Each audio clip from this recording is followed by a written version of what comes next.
Dr. Elijah Carter aferró con fuerza el volante mientras la camioneta familiar se acercaba al pueblo de Cedarville, un lugar pintoresco aunque desconocido que esperaban llamar hogar. A su lado, su esposa, Lauren, miraba por la ventana con una expresión mezcla de anticipación y aprensión. En el asiento trasero, sus hijos, Sophie y Nathan, examinaban con entusiasmo las encantadoras calles llenas de pequeñas tiendas y altos robles. «¿Es tan acogedor?», exclamó Sophie, pegando las manos y la nariz contra el cristal. Su emoción era contagiosa, y Elijah no pudo evitar sonreír. «Sí que lo es, cariño», respondió con un tono firme, pero cargado de determinación tranquila. «Este es nuestro nuevo comienzo. Los Carter habían dejado atrás el frenético ritmo de la gran ciudad con la promesa de encontrar una comunidad unida y pacífica. Al girar en Pine Grove Lane, su nuevo vecindario, Elijah señaló una encantadora casa de 2 pisos con un revestimiento azul claro y un porche de bienvenida. «Aquí es, chicos», anunció con un atisbo de orgullo, «nuestro nuevo hogar». La familia salió rápidamente del auto, estirando las piernas tras el largo viaje. Nathan corrió hacia el patio trasero, gritando de alegría al descubrir un columpio bajo un gran roble. Mientras tanto, Lauren rodeó con un brazo a Elijah, su voz suave pero esperanzada. «Lo lograremos», dijo. «Llevará tiempo, pero lo conseguiremos». Justo cuando empezaron a desempacar cajas, una pareja de ancianos que paseaba a su Golden Retriever se acercó por la acera. El hombre levantó la mano en señal de saludo, mientras su esposa ofrecía una cálida sonrisa. «Hola», llamó el hombre. «Deben de ser los nuevos vecinos. Yo soy Greg y ella es mi esposa, Evelyn». Elijah dio un paso al frente y extendió la mano. «Elijah Carter. Ella es mi esposa, Lauren, y nuestros hijos, Sophie y Nathan. Es un gusto conocerlos». El intercambio fue cortés, pero tenía un matiz de curiosidad sutil por parte de la pareja mayor. A pesar de la presentación amistosa, Elijah no pudo ignorar la forma en que Greg lo miraba, como si lo estuviera evaluando. «Bienvenidos a Cedarville», dijo Evelyn con un tono genuino pero precavido. «Es un pueblo encantador, aunque puede ser diferente para los recién llegados». Elijah asintió, eligiendo interpretar sus palabras como una buena intención. «Gracias, estamos muy emocionados de establecernos aquí». El lunes por la mañana llegó rápidamente y Elijah se encontró de pie frente a la imponente fachada de ladrillo del Cedarville Regional Hospital. Su bata blanca estaba recién planchada y el estetoscopio colgaba ordenadamente de su cuello. Se ajustó la corbata, respiró hondo y entró. El hospital era más pequeño que el centro médico urbano donde había trabajado anteriormente, pero sus instalaciones estaban limpias y organizadas. En el mostrador de recepción, una enfermera de aspecto serio con el cabello entrecano lo saludó con rapidez. «¿Doctor? ¿Carter?», preguntó con tono formal. «Soy la enfermera Jenkins. Sígame, le mostraré su despacho». Mientras Elijah la seguía a través del laberinto de pasillos, notó las miradas sutiles de otros miembros del personal. Algunos inclinaban la cabeza en señal de cortesía, mientras otros apartaban la vista rápidamente. En su nueva oficina, modesta pero suficiente, desempacó algunos libros y colocó detalles personales, como una foto de su familia. Justo cuando se acomodaba, escuchó un golpe en la puerta. «Adelante», dijo. La puerta se abrió para revelar a un hombre alto, de porte imponente. «¿Doctor? Carter, supongo». «Soy el doctor. Wallace, jefe de medicina de aquí. Bienvenido a Cedarville Regional». Elijah se puso en pie para estrecharle la mano, notando el apretón firme y la sonrisa calculada. «Gracias, doctor. Wallace, estoy deseando comenzar». «Bien», replicó el doctor. Wallace, echando un vistazo al despacho. «Tenemos mucho trabajo para usted. Hoy acompañará al doctor Harris en sus rondas. Así se hará una idea de cómo funcionan las cosas por aquí». A medida que Elijah afrontaba su primer día, se hizo evidente que sus nuevos colegas eran amables, pero distantes. En la sala de descanso, las conversaciones se detenían al entrar él, y solo se reanudaban cuando se marchaba. Elijah trató de no dejarse afectar, recordándose que la confianza y la camaradería requerían tiempo. Mientras Elijah se adaptaba a su nuevo trabajo, Lauren enfrentaba sus propios desafíos al ayudar a Sophie y Nathan a prepararse para su primer día en la escuela primaria Cedarville. Esa mañana, mientras estaban de pie en las escaleras del colegio, Nathan dudó. ¿Y si a nadie le gustamos aquí?, preguntó con voz tímida. Lauren se agachó a su altura con la mirada llena de ternura. Escúchame, cariño. Eres amable, listo y valiente. Sé tú mismo y todo saldrá bien. Sophie intervino, aunque fruncía el ceño con preocupación. Mami, los niños de al lado dijeron que somos diferentes. ¿Qué significa eso? La sonrisa de Lauren titubeó solo un instante antes de responder con confianza serena. Significa que somos especiales, cielo. Y ser especial es algo bueno. Tras acompañarlos a sus aulas, Lauren se quedó en la entrada del patio observando a los demás padres. Algunos sonreían en señal de saludo, otros murmuraban entre ellos con expresiones indescifrables. Con el corazón tenso, decidió que haría todo lo posible para que Cedarville se sintiera como un hogar para su familia. Elijah Carter terminó trabajando hasta tarde en el Cedarville Regional Hospital. Las rutinas desconocidas y la dinámica social no expresada del personal hacían que cada tarea se sintiera más pesada y deliberada. Aunque él quería creer que sus nuevos compañeros simplemente estaban adaptándose a su presencia, las miradas persistentes y las conversaciones en voz baja le dejaron una impresión sutil pero clara. Lo estaban examinando. Al terminar con la documentación del día, sus pensamientos volaron hacia Lauren y los niños. Anhelaba la comodidad de sus risas, esas voces que lo apartaban de la creciente sensación de duda y aislamiento. Al otro lado del pueblo, Lauren estaba ocupada preparando la cena. Echó un vistazo al reloj, cuyo suave tic-tac le recordaba lo tarde que llegaría Elijah. Sophie estaba sentada a la mesa de la cocina, coloreando un dibujo de su nueva casa, mientras Nathan jugaba con un rompecabezas en el suelo. El teléfono de Lauren vibró en la encimera y ella se secó las manos rápidamente antes de contestar. «¿Hola?», dijo, tratando de sonar animada a pesar del cansancio que se le colaba en la voz. La voz al otro lado era la de Marta, su vecina. «Hola, Lauren, te llamaba para ver cómo van las cosas», dijo con un tono amistoso, aunque cauto. Lauren se quedó algo sorprendida por la llamada. «Oh, hola, Marta. Estamos bien, intentando adaptarnos. El pueblo es encantador». «Me alegra oír eso», respondió Marta, aunque había un matiz de duda en su voz. «Si alguna vez necesitas algo, no dudes en pedirlo». La conversación fue breve, pero dejó a Lauren sintiéndose a la vez esperanzada y cautelosa. Fue un pequeño paso hacia la conexión, aunque había una intención no expresada, algo latente bajo la apariencia perfecta de Cedarville. Más tarde esa noche, Elijah pasó por la tienda de comestibles local para comprar algunas cosas antes de volver a casa. Los pasillos estaban casi desiertos, salvo por un joven cajero que revisaba su teléfono tras la caja registradora.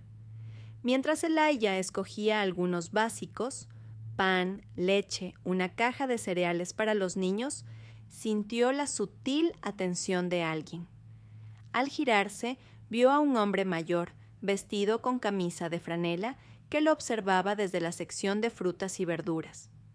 Elijah le asintió de forma educada, pero el hombre simplemente apartó la mirada, ajustando la bolsa de manzanas que llevaba. En la caja, el cajero pasó los artículos sin mucho entusiasmo. «Buenas noches», dijo Elijah, intentando romper el incómodo silencio. El cajero, cuyo distintivo decía «Jason», apenas levantó la vista. «Buenas», murmuró.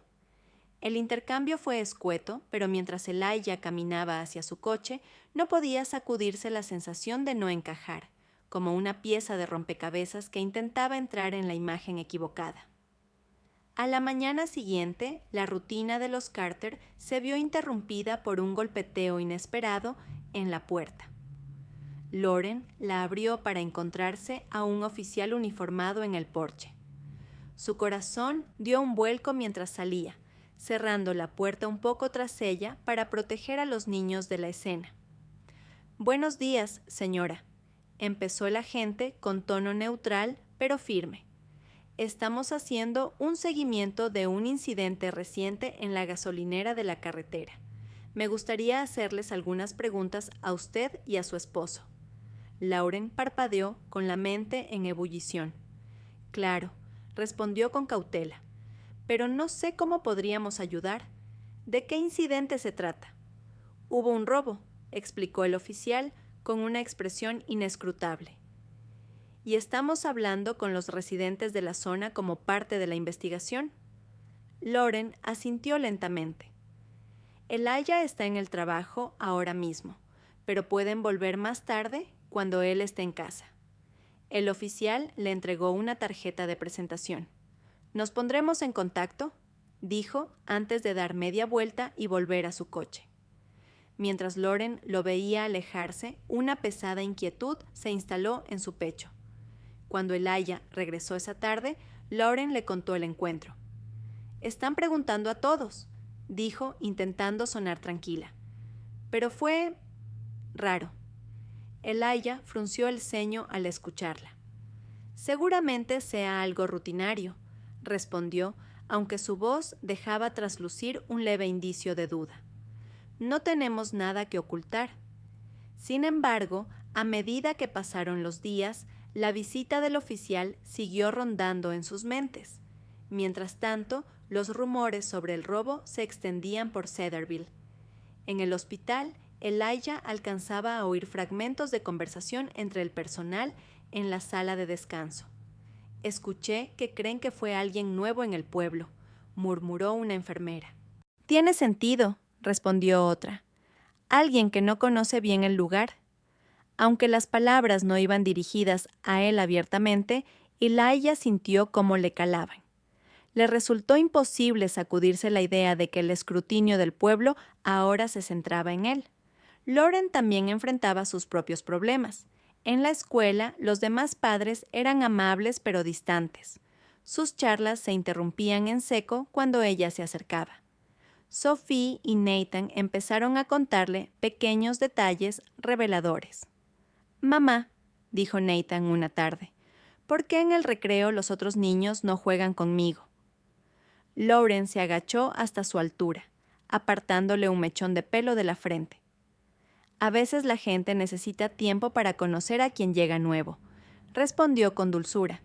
«Sigue siendo amable y ya verás cómo cambian las cosas». Aquella noche, mientras la familia cenaba, la tensión era palpable. Elijah intentó animar el ambiente preguntándole a Sophie sobre su proyecto de arte, y Lauren animó a Nathan a contar sus progresos con el rompecabezas. Pero por debajo, ambos padres percibían el peso de una inquietud que ninguno quería expresar. Habían llegado a Cedarville en busca de paz y pertenencia, pero parecía que la comunidad los mantenía a distancia, reacia a aceptarlos del todo. Conforme las semanas pasaron, la sensación de aislamiento de los Carter se intensificó. Elijah siguió topándose con barreras sutiles, aunque constantes, en el trabajo, mientras Lauren no lograba estrechar lazos con el vecindario. Incluso los recados más simples se veían cargados de tensión, como si cada interacción arrastrara un matiz de juicio. Aún así, se apoyaban mutuamente, decididos a hallar una forma de seguir adelante en un pueblo que se resistía a acogerlos. Una noche, cuando Elijah salía del hospital tras otra jornada interminable, decidió pasar por la gasolinera donde había sucedido el robo. El lugar estaba casi desierto bajo el resplandor blanco y frío de los fluorescentes, y se notaba un ambiente cargado de recelo, incluso semanas después del incidente. Elijah compró una botella de agua y algo de picar para el camino. Al llegar a la caja, el dependiente lo miró con una mezcla de curiosidad y aprensión que Elijah no supo interpretar. «Buenas», dijo, con tono amistoso y cauteloso a la vez. «¿Noche tranquila?» El joven asintió sin decir más, y rápidamente pasó la compra. Elijah le dio las gracias y regresó al coche, sintiendo que la mirada del empleado lo seguía hasta que arrancó. Al día siguiente, mientras Elijah trabajaba, Lauren recibió otro golpe en la puerta. Esta vez eran 2 agentes. Sus rostros lucían serios, su actitud seca. «Señora Carter, ¿está su esposo en casa?», preguntó uno. Lauren permaneció en el quicio de la puerta, aferrándose a él con las manos. «No, está en el hospital. ¿Ha pasado algo?». El agente vaciló antes de contestar. «Tenemos algunas preguntas para él en relación con el robo de la gasolinera. ¿Puede avisarle de que pasaremos más tarde?». Lauren asintió, sintiendo cómo se le revolvía el estómago. Tras irse los policías, lo llamó, con la voz temblándole al relatar lo sucedido. «¿Por qué querrán volver a hablar contigo?». Elijah suspiró con pesadez. «No lo sé, Lauren. Quizás solo estén siendo minuciosos». Sin embargo, la intranquilidad no dejó de crecer entre ellos. Esa noche, tras acostar a los niños, se sentaron en la mesa de la cocina, con el temor bien palpable en el aire. «¿Crees que sospechan de ti?», preguntó Lauren con un hilo de voz. Elijah negó con la cabeza, pero su confianza flaqueaba. «No veo cómo podrían. Estaba en el hospital esa noche, pueden comprobarlo». Aún así, conforme pasaron los días, las visitas de la policía se hicieron más frecuentes y las preguntas más directas. Indagaron sobre su rutina, sus movimientos aquella noche, incluso sus relaciones con otros habitantes del pueblo. Pese a sus respuestas, estaba claro que la atención de la investigación se centraba cada vez más en él. Las noticias del interés policial en Elijah comenzaron a circular por Cedarville. En el hospital, sus compañeros se volvieron aún más fríos. Las conversaciones se zanjaban cuando entraba, y algunos pacientes solicitaron ser atendidos por otros doctores. Lauren vivía algo similar en el barrio. Personas que antes eran cordiales, ahora la evitaban, con sonrisas educadas sustituidas por gestos de frialdad.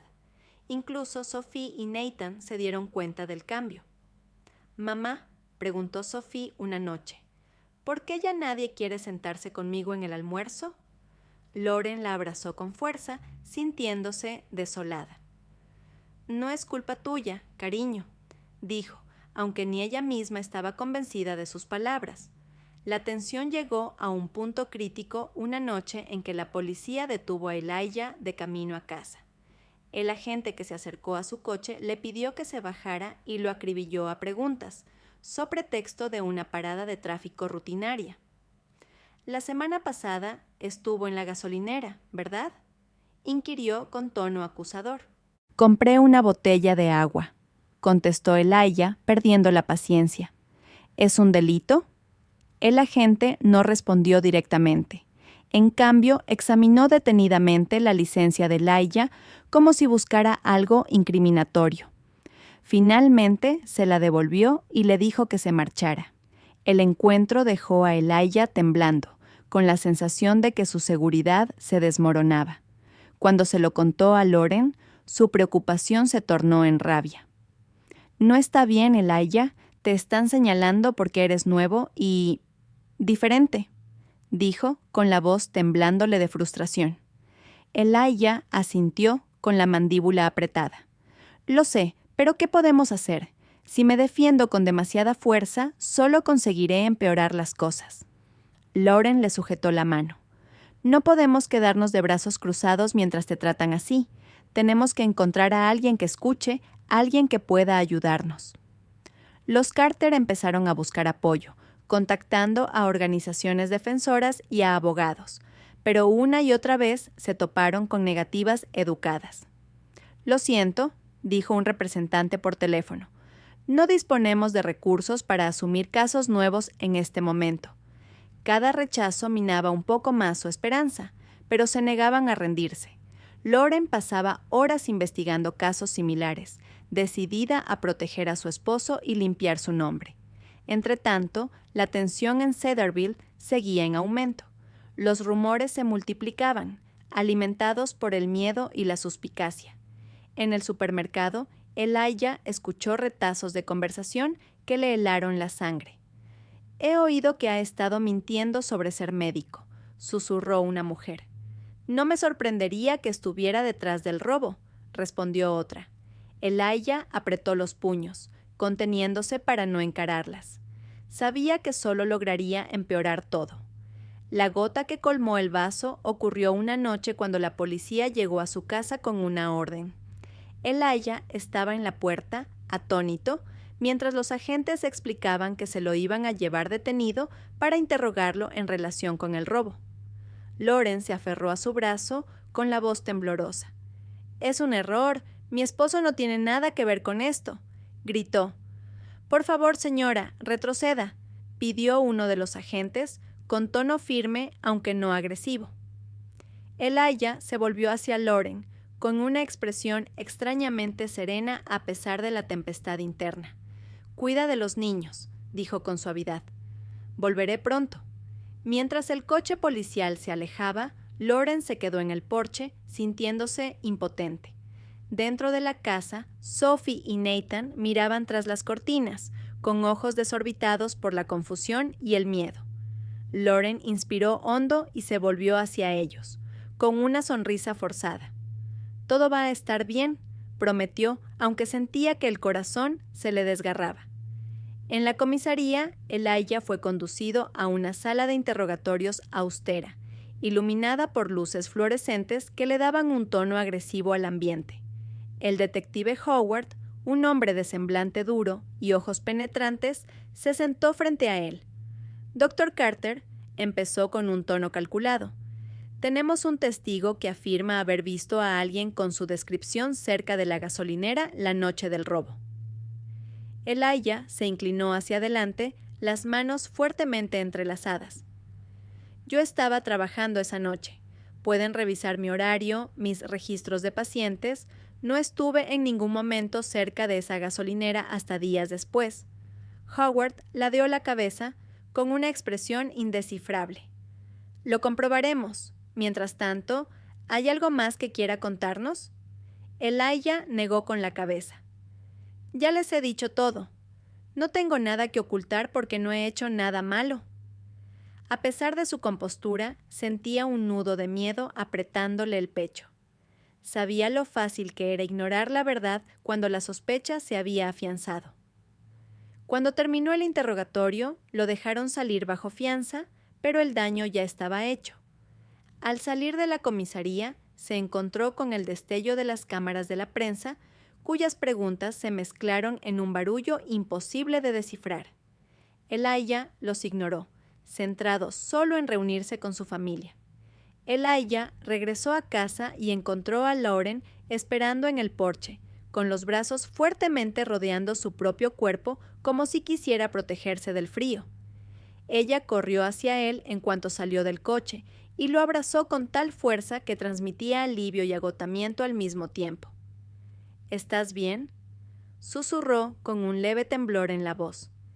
Elijah asintió, aunque sus ojos denotaban un peso que las palabras no podían expresar. «Estoy bien, solo cansado», contestó, cortante. No estaba listo para procesar todo lo que acababa de vivir. Dentro de la casa, Sophie y Nathan corrieron hacia él, aferrándose a sus piernas.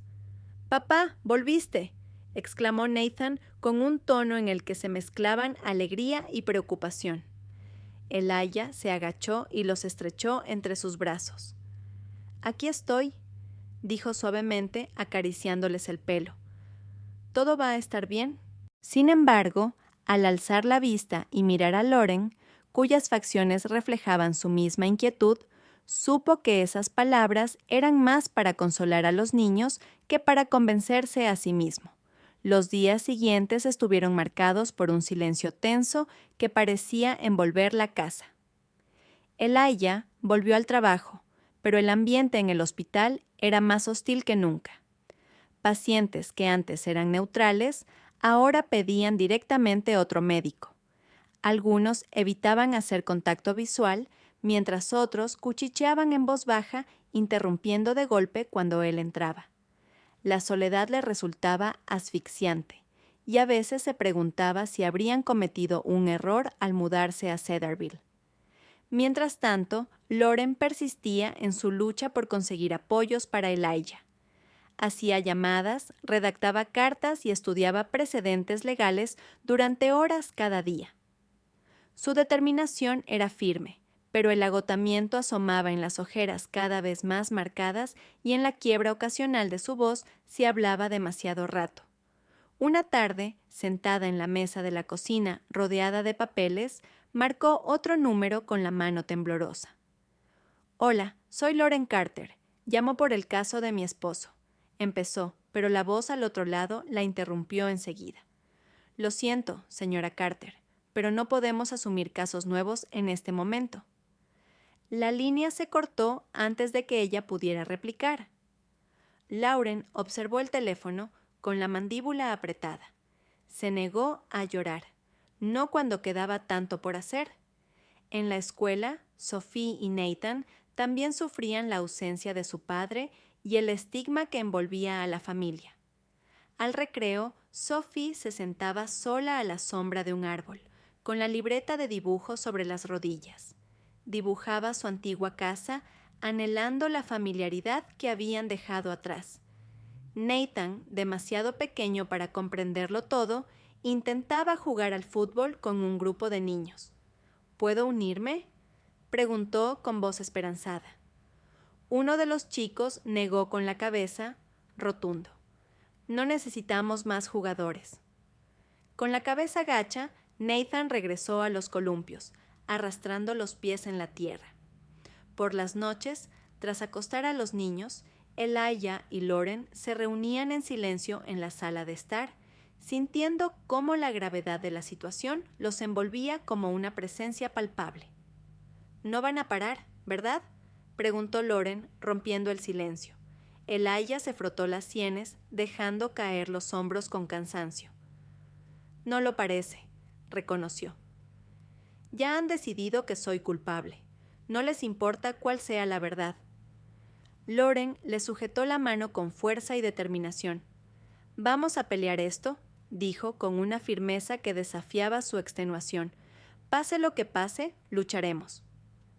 Aún con esa determinación, la situación siguió empeorando. Una semana después, se llevó a cabo una audiencia formal en la que se leyeron los cargos contra Elijah. Sentado en la sala del juzgado, rodeado de rostros desconocidos, sintió todo el peso del juicio público cayendo sobre él. El fiscal, un hombre llamado Richard Hale, se presentó con seguridad ante el jurado. Su traje impecable y su tono calculado le daban un aire de autoridad, intentando influir en la percepción del jurado incluso antes de que se presentaran pruebas.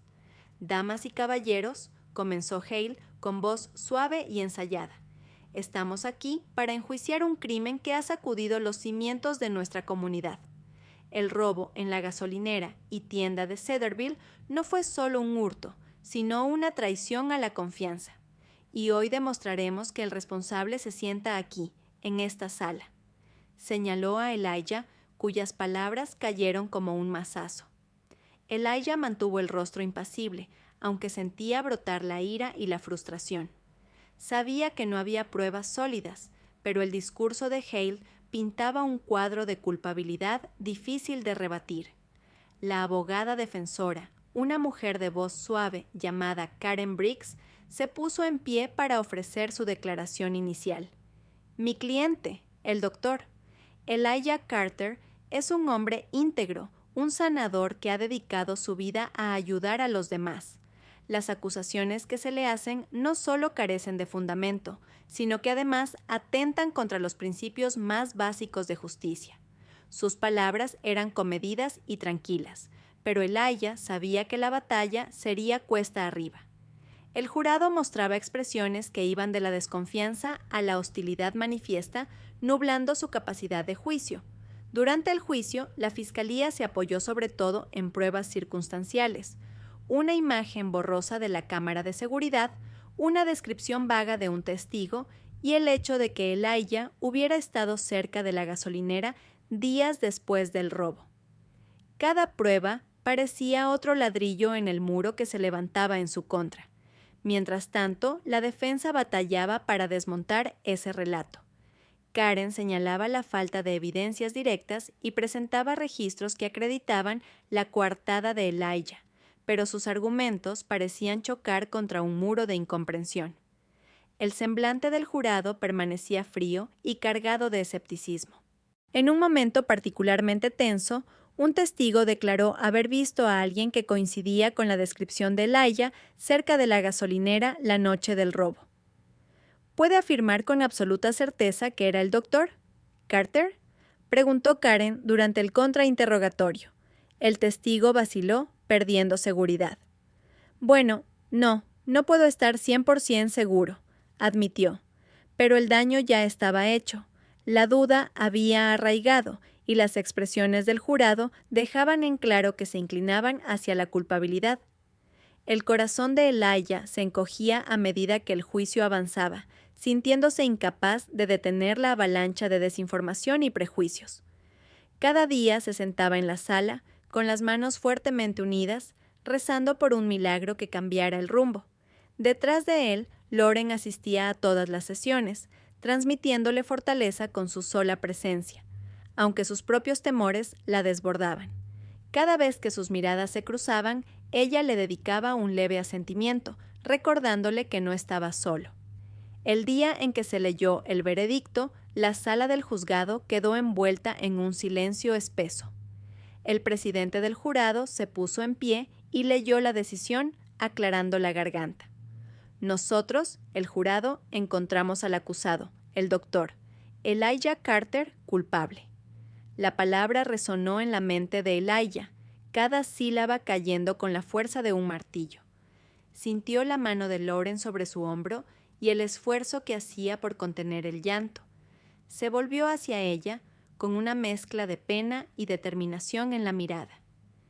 «Esto no se acaba aquí», susurró, aunque ni él mismo sabía si creía sus propias palabras. Cuando el juez anunció la sentencia, 3 años de prisión, el mundo de Elijah pareció derrumbarse a su alrededor. El golpe de mazo del juez retumbó en la sala, formalizando la sentencia de Elijah Carter. 3 años. La palabra pesaba sobre todos, pero especialmente sobre Elijah y su familia. Mientras se lo llevaban, él giró la cabeza hacia Lauren, con los ojos llenos de dolor y a la vez determinación. «Cuida de los niños», alcanzó a decir con un hilo de voz. Lauren estiró la mano para agarrarlo, pero los oficiales continuaron avanzando y su mano quedó en el aire. Sophie y Nathan, sentados detrás, se aferraban el uno al otro, confundidos y asustados. Los días que siguieron fueron de los más oscuros que los Carter habían vivido. Elijah fue trasladado a un centro penitenciario a unas horas de Cedarville. El proceso de ingreso fue agotador. Horas de espera, papeleo y procedimientos invasivos que lo despojaron poco a poco de su dignidad.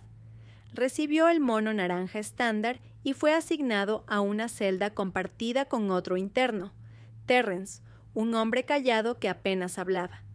El entorno áspero de la prisión era un mundo totalmente ajeno a la vida que Elijah había construido, y la adaptación fue brutal. El constante ruido, la falta de intimidad y la tensión permanente entre los presos lo mantenían en un estado de alerta continua. En Cedarville, Lauren se enfrentaba a la enorme tarea de mantener a su familia unida mientras luchaba por demostrar la inocencia de Elijah. Se entregó a la investigación legal, llamando a organizaciones que se dedicaban a casos de condenas injustas y contactando a cualquier persona que pudiera escucharla. Las respuestas negativas llegaban al mismo ritmo que las facturas. Aún así, cada noche, tras acostar a Sophie y Nathan, se sentaba con su computadora y una pila de documentos, decidida a encontrar la forma de liberar a Elijah. Sophie y Nathan sufrían la ausencia de su padre y el rechazo silencioso que los rodeaba. En la escuela, algunos compañeros repetían los rumores que escuchaban en sus casas. «Tu papá es un ladrón», se burló un niño en el recreo, provocando que Sophie contuviera sus lágrimas y se escondiera bajo su árbol habitual. Nathan, sin entender del todo, le preguntaba a Lauren una y otra vez: «¿Cuándo vuelve papá?». Lauren lo abrazaba, intentando fingir una seguridad que no sentía. «Pronto, cariño. Papá te quiere y volverá en cuanto podamos traerlo». En la cárcel, Elijah trataba de aferrarse a una rutina. Las mañanas empezaban temprano con la llamada de lista, seguida de trabajos pesados que mantenían las instalaciones.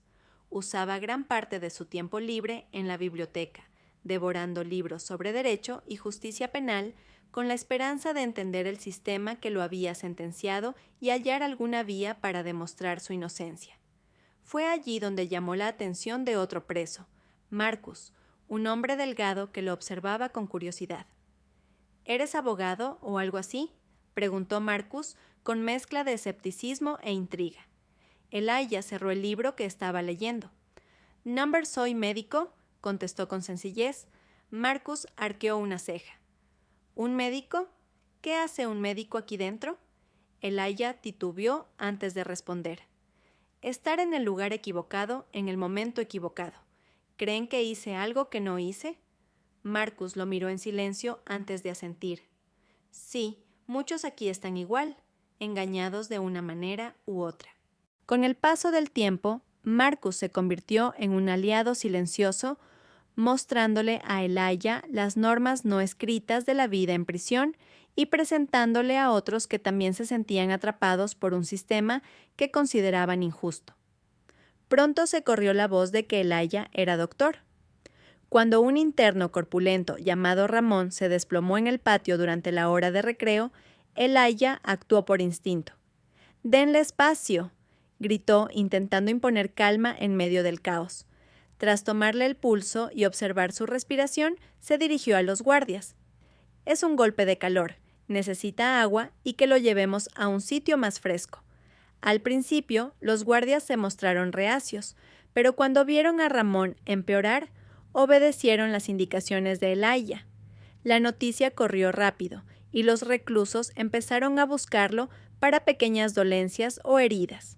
Aunque no podía ejercer oficialmente, poder ayudar a los demás le devolvió un poco del propósito que creía perdido.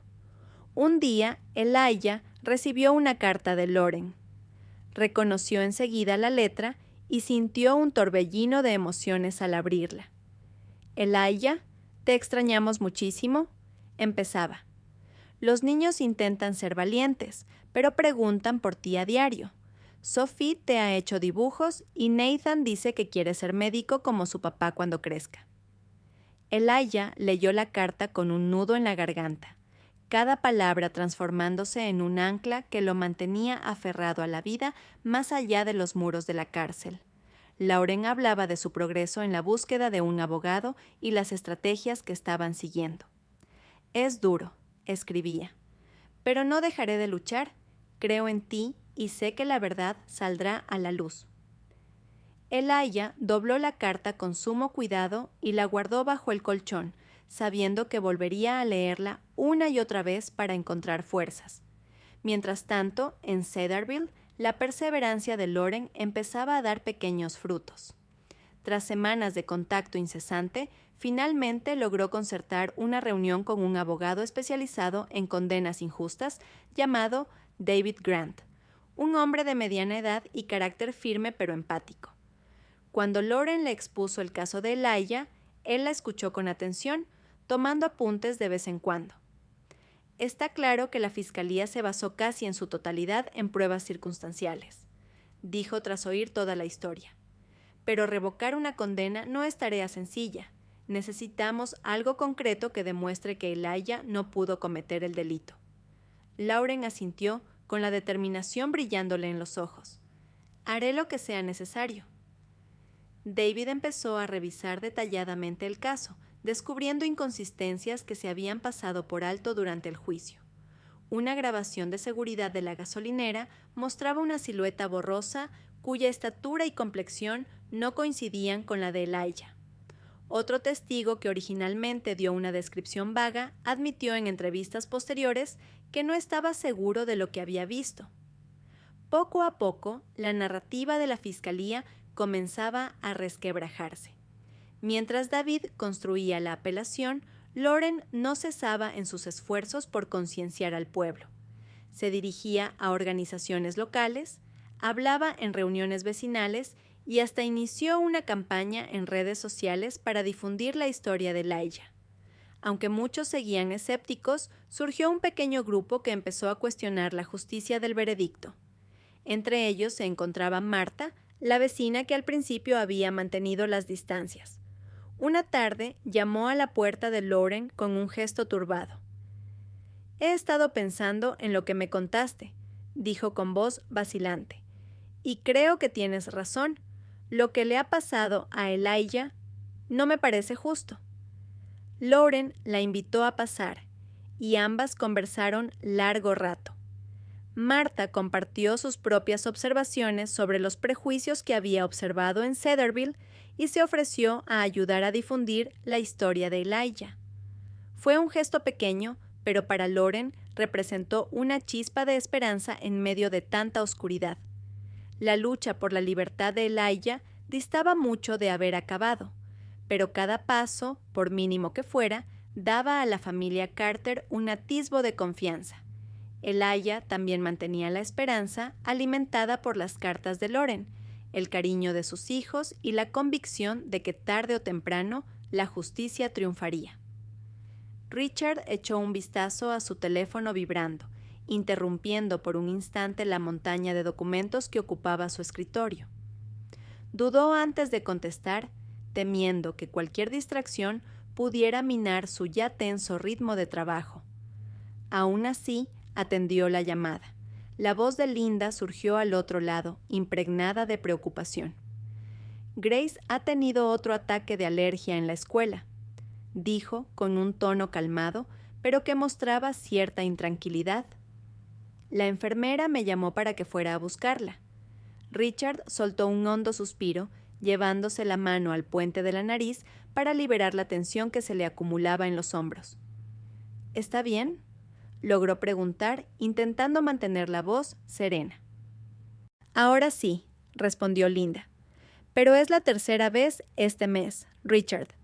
Creo que de verdad necesitamos llevarla a un alergólogo». Richard se reclinó en la silla, con la mirada fija en los documentos que clamaban por su atención. «Linda, seguro que no es nada grave. Los niños tienen alergias todo el tiempo», replicó con ligereza. «¿Y si sí es grave?», insistió Linda. Esta vez le costaba respirar. Un ramalazo de culpa atravesó a Richard, pero lo aplastó con un barniz de practicidad. «Mira, tengo un caso muy importante en marcha. ¿Podemos hablar de esto luego?», propuso, evidenciando su agotamiento. La línea guardó silencio unos instantes hasta que Linda respondió con tono seco. «De acuerdo». Colgó antes de que Richard pudiera añadir nada más. Él se obligó a retomar el trabajo, pero su mente regresaba una y otra vez a Grace y a sus ojos hinchados que había visto el fin de semana anterior. Tal vez Linda tenía razón. Los días se convirtieron en una semana, y la preocupación de Linda no hacía más que aumentar. Notaba a Grace estornudar con más frecuencia, con pequeños sarpullidos rojos en la piel tras jugar al aire libre y quejándose continuamente de sentirse cansada. Linda volvió a mencionar el tema durante la cena una noche, pero Richard seguía estando ensimismado en otros asuntos. Una tarde, cuando Richard por fin llegó a casa tarde del trabajo, Linda lo interceptó en la cocina con semblante resuelto. «Richard, tenemos que hablar de Grace», dijo con firmeza. «He pedido cita con un alergólogo para la próxima semana». Richard se desanudó la corbata con un suspiro. «¿No crees que exageras? Probablemente sea solo alergia estacional». Los ojos de Linda brillaron con enfado. «No has estado aquí para ver lo mal que se ha puesto», soltó con brusquedad. Hoy apenas podía respirar después de jugar en el parque. Esto no es normal, Richard. Antes de que pudiera responder, un sonido de sibilancia que venía del salón los dejó paralizados. Corrieron y encontraron a Grace acurrucada en el sofá, pálida, con la respiración entrecortada y los brazos llenos de ronchas. El corazón de Richard dio un vuelco al arrodillarse junto a su hija, con la mano temblorosa mientras la tomaba de la suya. El miedo en los ojos de Grace lo atravesó como un puñal. En ese momento, la culpabilidad por su negligencia lo golpeó con toda su fuerza. Richard acompañó a Grace hasta que su respiración se reguló, dejando de lado cualquier duda que pudiera haber tenido. Linda tenía razón. Algo pasaba y no iba a desaparecer por sí solo. Al día siguiente, Linda llevó a Grace al alergólogo como estaba planeado.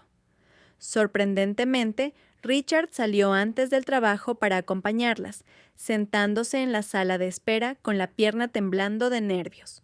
Cuando por fin entraron a la consulta, el médico les explicó que, con mucha probabilidad, Grace sufría alergias ambientales graves a pólenes, ácaros y quizás otros factores por determinar.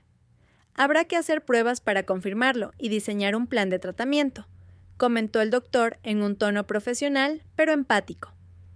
Mientras tanto, le recetaré medicación para controlar los síntomas. Richard escuchó con atención, experimentando una mezcla de alivio y remordimiento.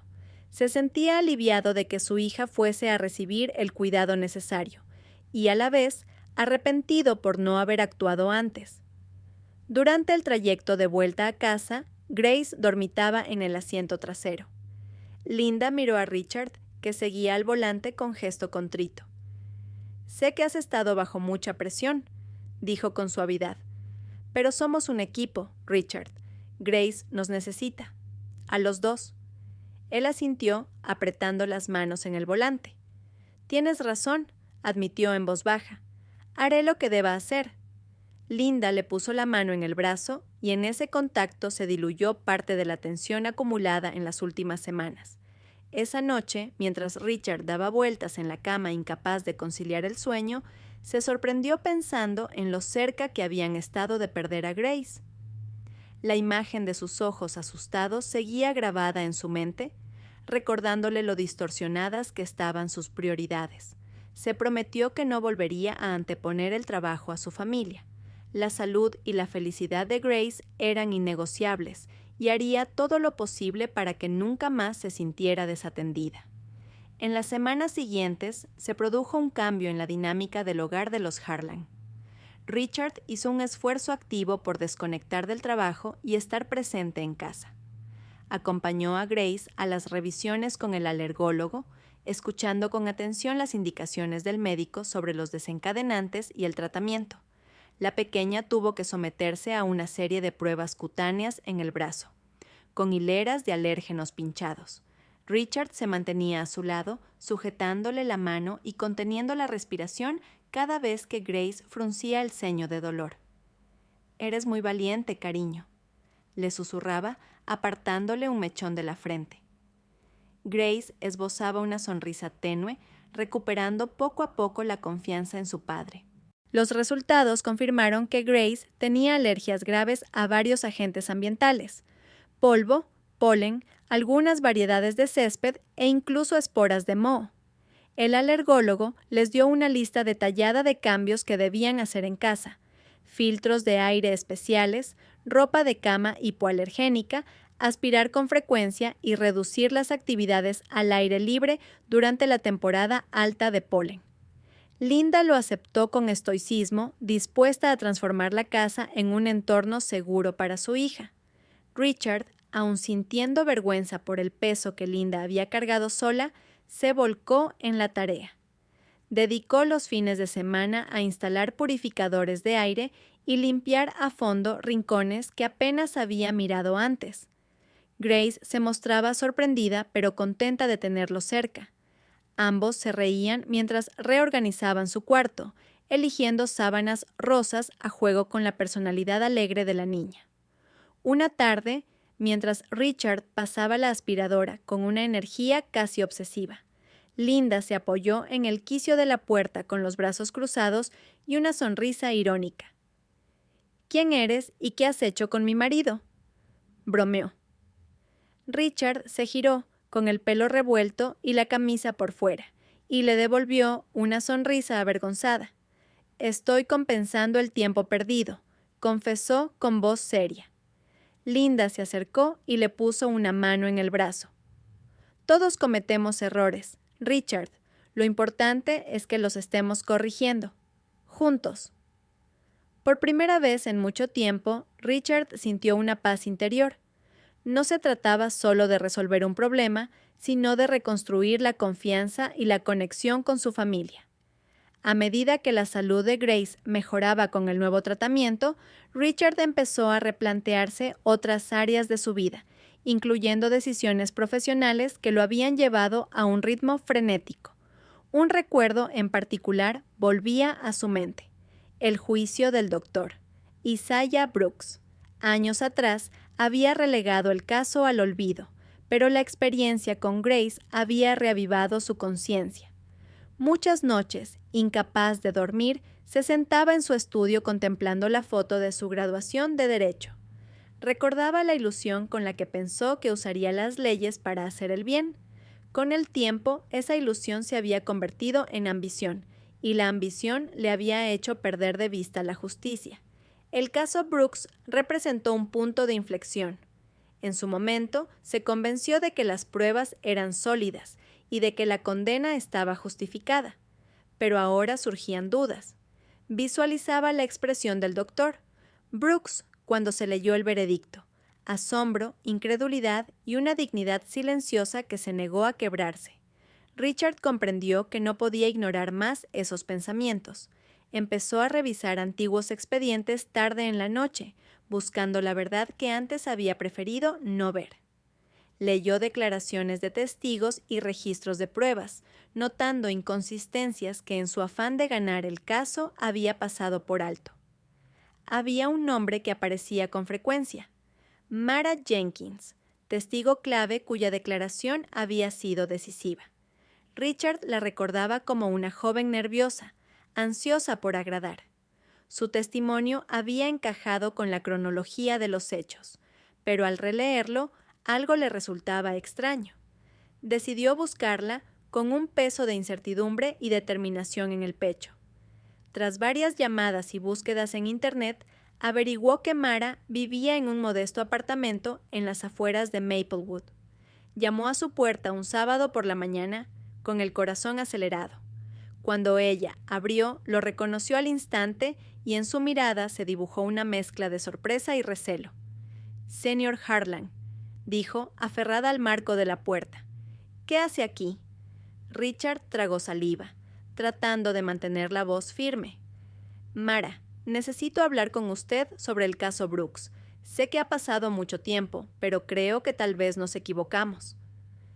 Mara vaciló, mirando por encima del hombro como para asegurarse de que nadie la escuchaba. Al fin dio un paso atrás y lo invitó a pasar. El apartamento era sencillo pero ordenado. Fotos de su familia decoraban las paredes. Mara señaló el sofá y Richard se sentó mientras ella se acomodaba en un sillón con la espalda rígida. «¿Qué quieres saber?», preguntó sin disimular su inquietud. Richard se aclaró la garganta y se lanzó al tema. «Necesito saber si su testimonio fue exacto. ¿Alguien la presionó para que dijera cosas de las que no estaba segura?». Mara palideció, cruzando las manos con fuerza en su regazo. «Yo no mentí», dijo con voz apresurada. «Pero no estaba segura de todo. La policía me dijo que tenían pruebas y que si no testificaba, un hombre peligroso podría quedar libre.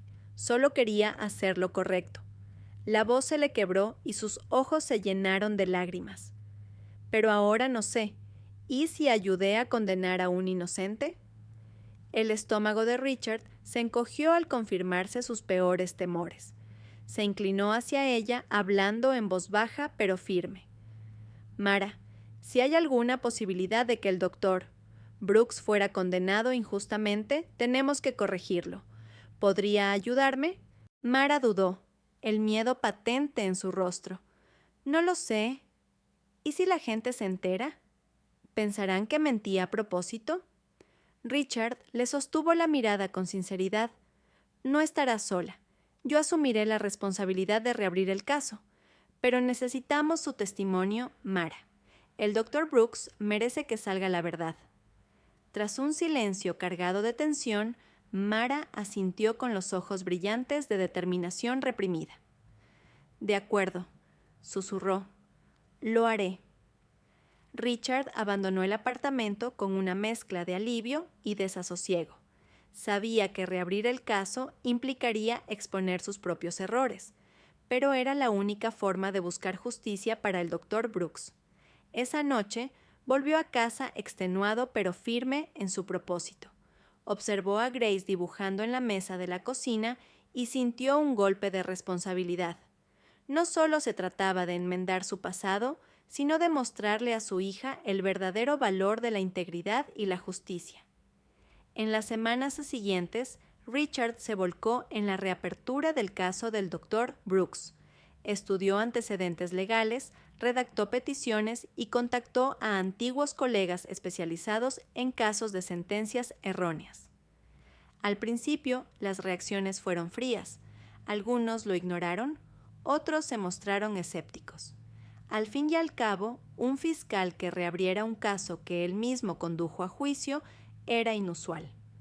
Pero Richard estaba impulsado por una mezcla de culpa y claridad moral. El primer gran avance llegó cuando contactó a Claire Sanderson, una periodista de investigación famosa por su búsqueda incansable de la verdad y por cubrir casos de alto perfil sobre injusticias judiciales. Tras leer un artículo suyo sobre otro caso de condena equivocada, Richard se puso en contacto con ella, esperando que se interesara por el caso de Brooks. Su primera conversación fue tensa, con Claire adoptando un tono afilado que sonaba a acusación. ¿Por qué voy a fiarme de usted, señor Harlan?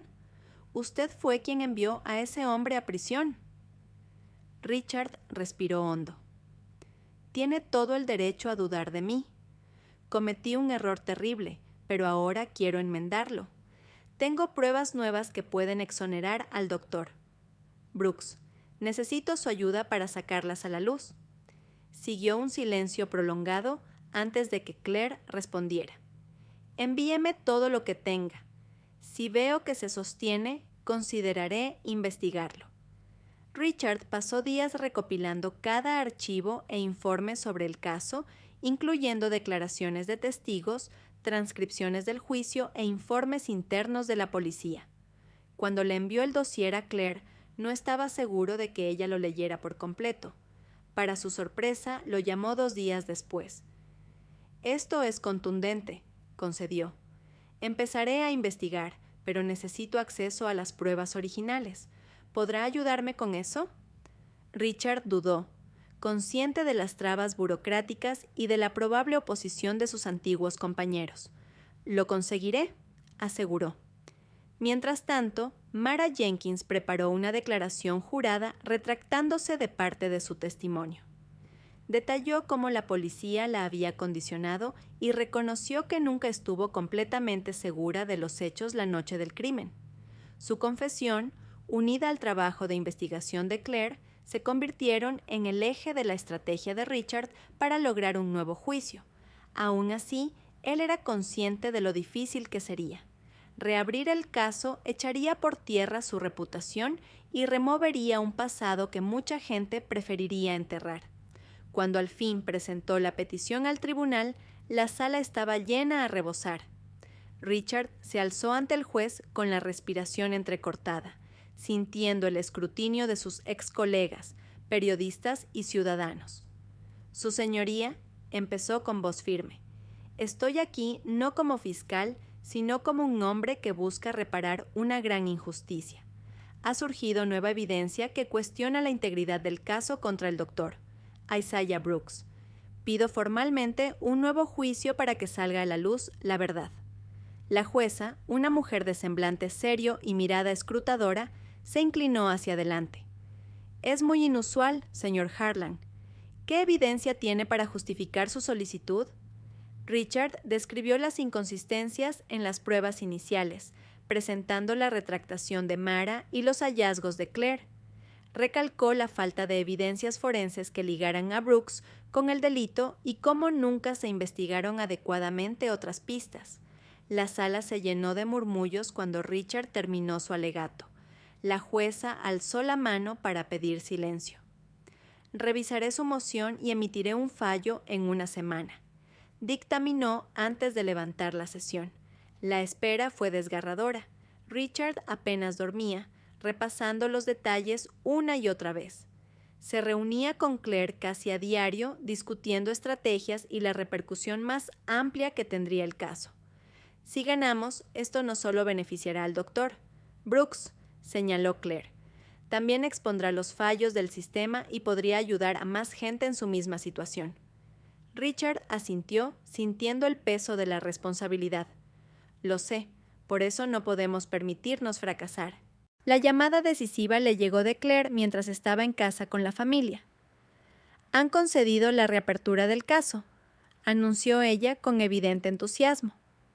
Richard exhaló el aire que ni siquiera sabía que contenía. Gracias, Claire, susurró. Sin ti no lo habríamos logrado. El nuevo juicio se programó para 2 meses después, un lapso que permitió a Richard y Claire reunir el mejor equipo posible. Contrataron a un renombrado abogado defensor, Samuel Wright, famoso por asumir casos complicados y ganarlos. La actitud metódica y directa de Samuel fue clave mientras preparaban la defensa.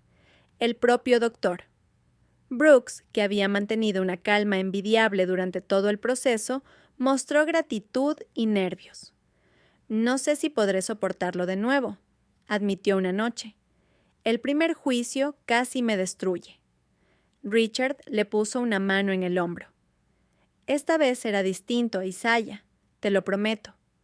Cuando el nuevo juicio comenzó, la sala estaba abarrotada, con periodistas apiñados contra la pared del fondo y cámaras enfocando cada detalle. El doctor Brooks se sentó junto a Samuel, sereno pero tenso. Richard se limitó a observar desde la zona reservada al público, imposibilitado de participar como abogado.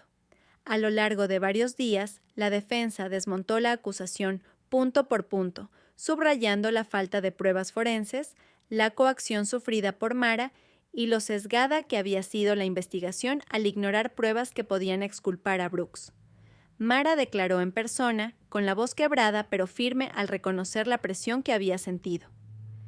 Tenía miedo, confesó con lágrimas contenidas. Creía que hacía lo correcto, pero ahora sé que me equivoqué. Richard miraba a cada miembro del jurado, recordando el momento en que él mismo había contribuido a armar esa falsa acusación. Sus pensamientos volaron hacia Grace, cuya crisis de salud le había obligado a replantearse todo lo que creía saber.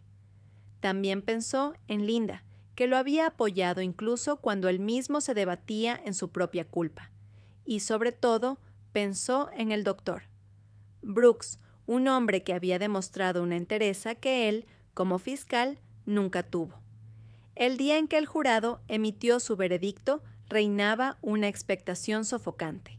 El portavoz se puso en pie con un papel pequeño en la mano. Nosotros, el jurado, declaramos no culpable al acusado, el doctor Isaiah Brooks. Las palabras resonaron como un estallido de alivio. El doctor Brooks se tapó la cara, inundado de emoción. Samuel le dio una palmada en la espalda, sonriendo con genuina satisfacción. Richard sintió que se le caían las lágrimas, mezcla de alegría y liberación. Al salir la multitud de la sala, el doctor Brooks se acercó a Richard. Permanecieron en silencio antes de que Isaías tendiera la mano. Gracias, dijo simplemente. Richard se la estrechó, sintiendo un nudo en la garganta. No, Isaiah, gracias a ti por enseñarme lo que significa la verdadera justicia.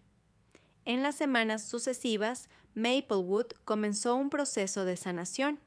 El segundo juicio y su resultado impulsaron incómodos debates sobre los sesgos y la rendición de cuentas en la justicia. El Dr. Brooks volvió a trabajar en el centro de salud comunitario, donde pacientes de todas partes acudían para ver al doctor, que se había convertido en un símbolo de esperanza. Richard, por su parte, encontró un nuevo sentido en su vida. Tras dejar el cargo de fiscal, se dedicó a abogar por reformas judiciales. Junto al doctor, Brooks organizaba talleres y programas educativos para prevenir futuros errores. Aún con las cicatrices de su pasado, ambos hallaron en su alianza un camino de reconciliación y servicio a los demás. La noche en que Richard Harlan volvió a casa después del veredicto que exoneró al doctor, Brooks se sentía más ligero, aunque la sombra de sus antiguos errores seguía ahí, recordándole el camino que jamás debía retomar. Se sentó en el sofá del salón, mirando las fotos familiares sobre la repisa de la chimenea. Una imagen le llamó la atención. Una Grace más pequeña subida a sus hombros, con una sonrisa tan luminosa como despreocupada.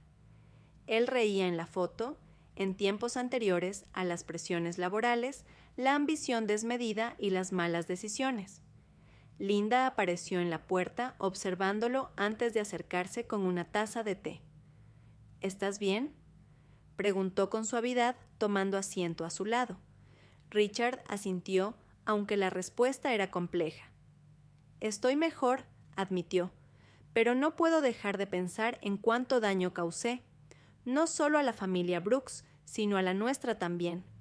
Me dejé cegar por mi carrera y olvidé todo lo demás. Linda le puso una mano en la pierna. Estás haciendo algo al respecto ahora, Richard. Eso es lo que importa. No puedes cambiar el pasado, pero sí estás presente ahora, y significa mucho. Sus palabras lo reconfortaron, aunque Richard sabía que el proceso de redención recién empezaba. Esa noche, inmerso en la oscuridad silenciosa de la casa, Richard recapacitó sobre todo lo ocurrido, sus decisiones erróneas, las pruebas que ignoró, los perjuicios que causó, y la inquebrantable compasión de alguien como el doctor Brooks, capaz de perdonar a quien lo había condenado. Al día siguiente, se levantó decidido a hacer más que solo disculparse. Tenía que actuar para reparar lo que había dañado. Propondría una serie de iniciativas ante el ayuntamiento, incluyendo programas educativos sobre prejuicios inconscientes y comités para revisar condenas pasadas. Como era de esperar, topó con resistencia al principio, pero la exoneración de Brooks y su propia disculpa pública le granjearon el apoyo suficiente para dar el primer paso. Entretanto, el doctor Brooks también enfrentaba su parte de retos. Aunque su práctica crecía, aún se topaba con personas reacias a superar el estigma de la condena previa. Algunos pacientes lo miraban con recelo y todavía corrían rumores en el pueblo. Sin embargo, él seguía adelante, decidido a dejar que su trabajo hablara por él. Cierta tarde, revisando historias clínicas en su pequeña clínica, se sorprendió al recibir una visita inesperada. Richard y Grace se presentaron con un ramo de flores que la niña sostenía con timidez. «Dr. Brooks», empezó Richard, «queríamos darte las gracias de nuevo por cuidar de Grace. Ella quería traerte esto». Grace, un poco avergonzada, le ofreció las flores. El doctor las recibió con una sonrisa. «Gracias, Grace. Son preciosas». Se inclinó para mirarla a los ojos. «¿Cómo te encuentras últimamente?» «Mucho mejor», contestó ella. «Mamá dice que eres un héroe». El doctor Brooks rió suavemente. «Solo hago mi trabajo, pero me alegra verte bien». Fue una visita breve, pero para Richard supuso otro paso para sanar la herida que había creado entre él y el doctor Brooks. A medida que pasaba el tiempo, ambos colaboraban con más frecuencia en iniciativas del centro comunitario, organizando charlas sobre justicia social y empatía. La gente del pueblo, antes reacia a tratar estos temas, empezó a escuchar y a plantearse sus propias actitudes. «Si hemos logrado esto, es gracias a tu valentía al reconocer tus errores», dijo el doctor Brooks a Richard una tarde. No es fácil hacer lo que tú has hecho. Richard se limitó a asentir, sabiendo que aún quedaba mucho por hacer. Mientras el primer aniversario del picnic comunitario se acercaba, el pueblo se movilizó para organizar un evento aún más grande. Las familias montaron mesas con comida casera, decoraron el parque con guirnaldas coloridas y el aroma del asado flotaba en el aire. El Dr. Brooks estuvo al frente de la parrilla, eficiente y sereno, mientras Richard coordinaba actividades infantiles con los voluntarios. Cuando el sol se puso, tiñendo el cielo de tonos dorados, Dr. Brooks y Richard contemplaron la estampa de la comunidad unida. «Es increíble lo mucho que hemos avanzado», comentó Richard con la voz cargada de admiración. El Dr. Brooks asintió esbozando una pequeña sonrisa. «Lo es, y demuestra lo que se puede lograr cuando la gente colabora». Sus discursos aquella noche fueron breves pero emotivos, recordando la importancia de la unidad y la empatía. La multitud rompió en aplausos, reflejando el orgullo y la gratitud por el progreso alcanzado. Durante un segundo, ambos hombres se miraron, conscientes de todo el camino que habían recorrido. Era un momento de profundo respeto mutuo, una prueba de que hasta las grietas más profundas podían sellarse con paciencia, responsabilidad y un sincero deseo de reconciliación. A lo largo de los meses, los cambios en Maplewood se hicieron cada vez más tangibles.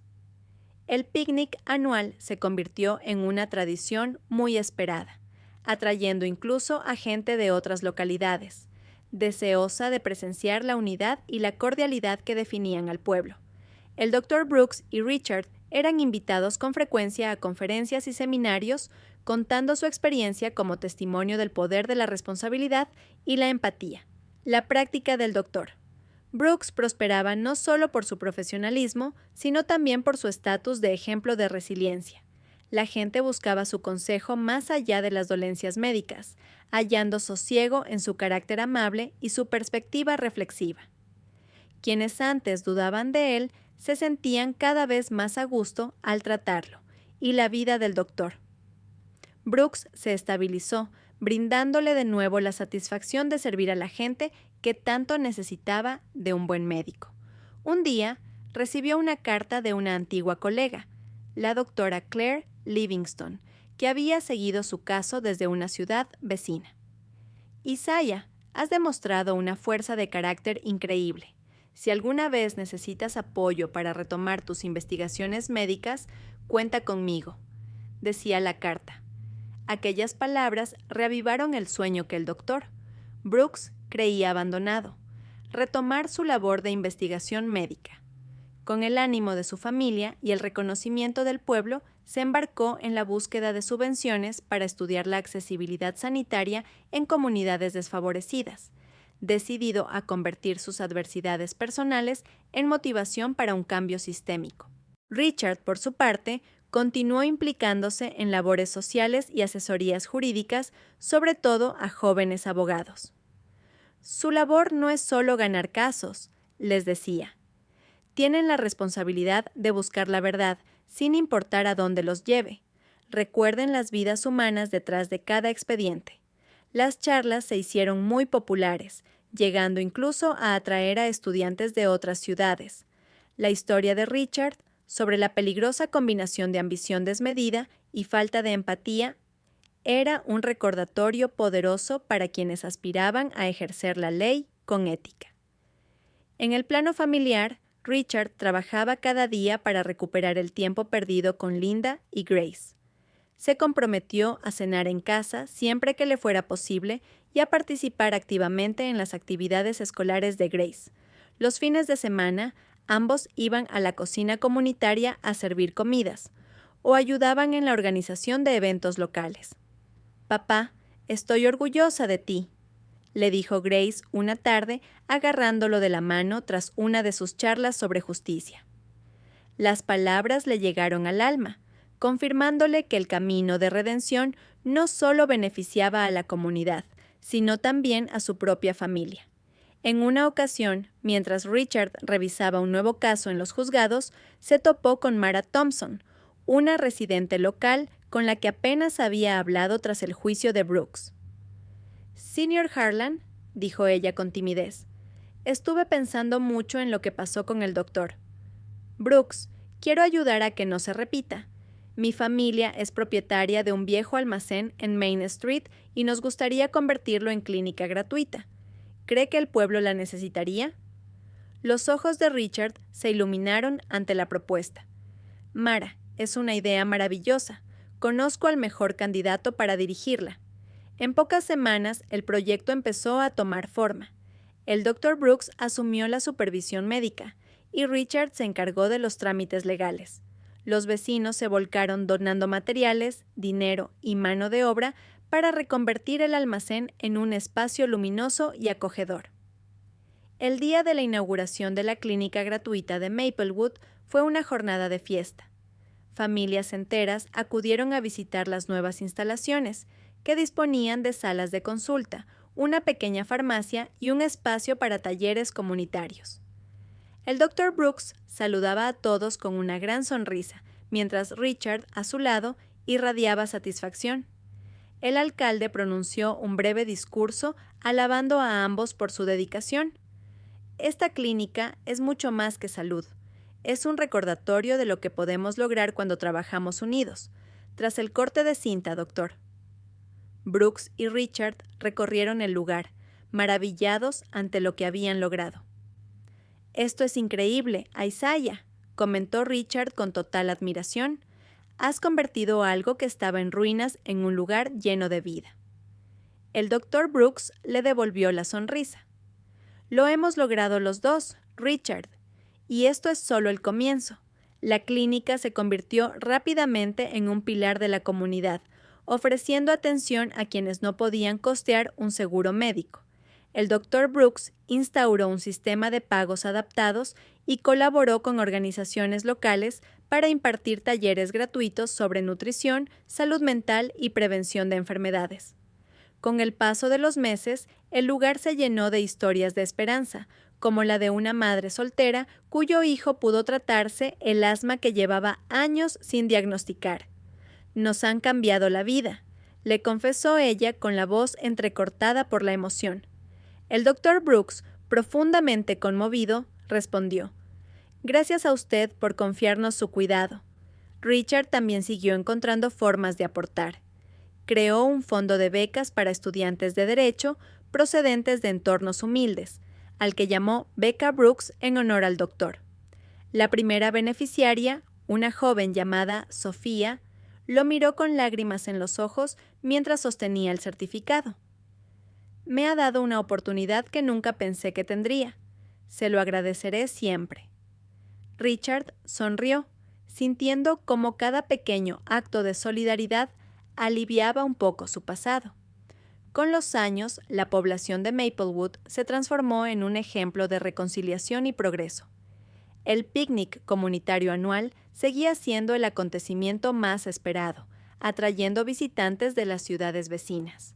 El Dr. Brooks y Richard se convirtieron en invitados habituales en conferencias, contando su travesía como una lección viva de lo que podía lograrse cuando prevalecía el deseo de arreglar errores pasados.